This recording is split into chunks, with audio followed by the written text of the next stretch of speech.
Alors, Bezrat Hashem dit Rabbi Shimon Bar Yochai, Trena Ame Achlou Israël. En Israël, pendant 40 ans, on mangeait 2 sortes de pain. Il dit ici, Kad Nafku Mitzrayim, Achlou Matzah Lechemoni. Quand ils sont sortis d'Égypte, ils ont mangé de la matzah, pain de pauvreté. Quel matzah ils ont mangé? Rashi nous explique dans le Chumash.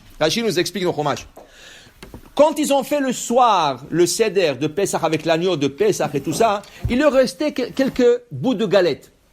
Qu'est-ce qu'ils ont fait avec les bouts de galettes? Ils l'ont ramassé, mis dans un sac, et ils ont mis sur le dos, ils sont sortis avec. C'est de là qui vient la coutume. Il y a certains qui ont la coutume le soir de Seder.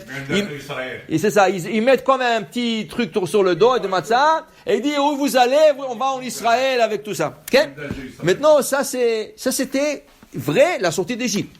Ce petit bout, Hachem a donné une bracha dans ce petit bout, des petites miettes, c'est pas des miettes, c'est des petits bouts de galettes. Il leur en suffit pendant 1 mois. Ils ont mangé pendant 1 mois ce petit morceau. Okay? Et ils ont mangé, Rachid fait un calcul, 61 repas. Matin et soir, pendant 30 jours, 61 repas. Arrivé 30 jours, ça est terminé, et là, ils sont pleins. Comment? On a besoin du pain, on a besoin de la viande. Dieu, il dit, pas de problème. Ça, c'est la deuxième partie. Et dans le désert, dit Rashi, Lechem min hashamayim, Dieu leur a envoyé le pain du ciel. Alors, ils ont eu la matzah, et ils ont eu le pain. Le deux pains ils ont mangé. Il dit ici, Valda. Et c'est pour cela, dit Rabbi Shimon Bar Yochai, Korbana de Yomadana Maïhu. Le sacrifice de Shavuot. Où est-ce qu'ils allaient? Ils sont sortis d'Égypte. Où est-ce qu'ils allaient diriger? Sinaï. Pour recevoir la Torah. C'est pour cela. Le sacrifice de Shavuot, il n'est pas du monde animal. Il est du monde végétal. Alors tu leur donnes du pain.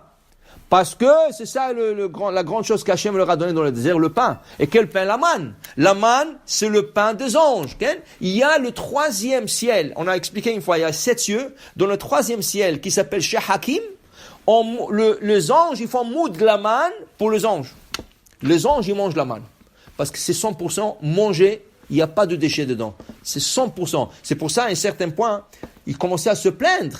Est-ce qu'un homme, il est possible pour lui de ne pas les soulager? C'est dangereux. Mais ils n'ont pas compris que la manne, il n'y avait pas de déchets. Tu te soulages de tout le déchet du manger que tu fais rentrer, alors tu te soulages. Tu enlèves les déchets. Mais la manne, il n'y avait pas de déchets. Tu pouvais aller 40 ans sans aller une fois à la toilette. Okay? Et là, ils se sont posés des questions. C'est pas possible. Ils commençaient à se plaindre sur la manne. Mais ils n'ont pas compris que c'était l'echem, le pain des anges. Les anges ne vont jamais à la toilette. Pourquoi? Parce qu'ils mangent des choses pures, sacrées. Okay? Alors il dit Rabbi Shimon Bar Yochai, c'est pour ça que ce pain qui sacrifiait Shavuot, dirtiv, vikraftem ala lechem, et avec ce pain, on l'accompagne après qu'on l'a sacrifié, shivat kevasim, 7 brebis. D'abord le pain, le sacrifice du pain. Une fois que tu as emmené ce pain, tu emmènes 7 brebis avec. Il dit ici, Dedaïhu na'ama d'arkimu ba Israël. Ce pain donnait la chokhma. Pourquoi ce pain? Pourquoi ce pain? Pourquoi Dieu ne les a pas fait un miracle que le blé a poussé dans le désert? Regardez, il y avait tellement de miracles. Dieu leur a fait de l'eau, il leur a donné de l'eau dans le désert. Il aurait pu donner aussi il aurait pu donner le blé. Le Tosfot, la Gemara d'Omenachot, il nous explique, Tosfot dit que dans un pays, au temps de Tosfot, il y a 1000 ans, dans un pays, il y avait de la pluie de graines de blé. La pluie de graines de blé, ça veut dire qu'il y avait de la pluie qui est tombée, et dans la pluie, il y avait le parterre se remplit de graines de blé. Rachid pose la question, comment c'est possible? Comment c'est possible? Dit Rachid, c'est qu'est-ce qui est arrivé? Il y avait un bateau qui a coulé en mer. Maintenant, quand il y avait l'évaporation d'eau de la mer, ils ont tiré avec eux, l'évaporation a tiré avec elle le grain de blé. C'est monté dans le nuage, resté là-bas, la pluie est descendue, c'est descendu avec de graines de blé. Ça, c'est pas miracle. C'est miracle, mais pas vraiment. C'est phénomène naturel, dit Rashi. Mais Hachem aurait pu faire miracle. Ils avaient du nuage. Chaque matin, il leur envoie une quantité de blé. Ils font. Pourquoi il leur a donné ce pain? Pourquoi la manne? Pourquoi la manne? Dit le Zohar, tu sais pourquoi la manne? Parce que la manne donnait chokhma. Tu mangeais la manne, tu devenais haham. Okay? Il y a du manger qui te donne la chokhma, il y a du manger qui te donne la stupidité. Okay? Pourquoi on ne mange pas tous les animaux non koshers?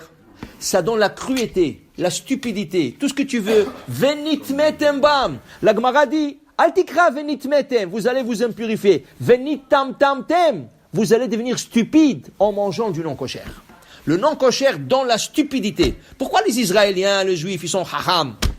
Parce qu'ils ont la restriction du kasher. Le kasher donne d'abord être humble comme la vache. La vache est très humble. Okay? D'ailleurs, le Shulchan Aruch te dit, si tu achètes une vache et tu ne sais pas si elle est cachère ou pas, tu ne sais pas, jusqu'à que tu le gorges, je ne sais pas, mais tu veux savoir plus ou moins un indice, tu sais qu'est-ce que tu fais? Tu vas en face de la vache, tu la caresses sur le front, si elle baisse la tête, elle baisse les yeux, tu achètes là, elle est probablement, très probable, elle est cachère. Si elle te regarde dans les yeux, ne l'achète pas, elle n'est pas cachère. Pourquoi? Elle est effrontée. Si elle baisse les yeux, elle a la anava, sache qu'elle est cachère. Maintenant, tu vas l'égorger, tu peux être cachère ou pas, mais déjà la probabilité, c'est une vache qui baisse les yeux. Tu comprends? Tu manges une vache, tu as l'humilité, tu deviens anav, tu deviens humble. Tu manges, je sais pas, un lion, tu deviens un lion. Tu comprends? La Torah ne veut pas qu'on mange parce que ton sang, il est influencé par le manger. Okay? Alors la Torah te dit, ce pain qu'il leur a donné, ça leur donnait la chokhmah. Tu mangeais, tu recevais la chokhmah extraordinaire. Alors c'est pour ça que cette manne et pas le blé normal, parce que Hachem voulait justement qu'ils ont la chokhmah pour apprendre de la Torah. Baruch Adonai Le'olam, Amen ve Amen.